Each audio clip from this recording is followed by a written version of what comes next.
Vijesti iz zemlje. Stani. Šta je? Imamo novu vijest. Nova hitno, hitna jako. vijest, odlično. Švedska, zdravo. Švedska je zdravo. Okej, Švedska. U Švedskoj pokrajini Nirnskov ponovo je sinoć došlo do etničkih sukoba koji ovu pokrajinu uzdrmavaju već 6 mjeseci. U inače veoma teškoj ekonomskoj situaciji u kojoj se Švedska nalazi, ova previranja predstavljaju najveću poteškoću labilnoj švedskoj vladi. Radi se o nemirima u kojima Eskimi koji čine... Stani, dugo. Sve, globus na vrijeme, ide, globus zdravo. Idemo, Švedskoj i onda pokrene i na nemire, pri nemiri, Švedska zdravo.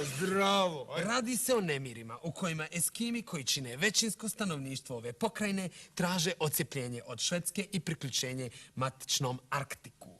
U sinoćnim nemirima poginulo je 25 ljudi i 18 pingvina. Dugo, ne valja, čekaj. To je jasno. Ovdje na vrijeme, zdravo. Idemo s poluloptom sad.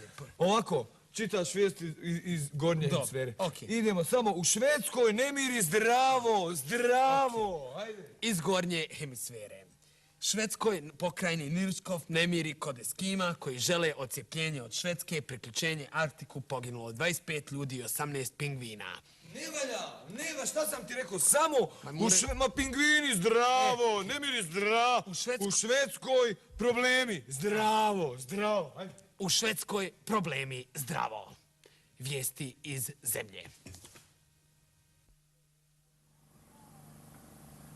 U zemlji ničega novoga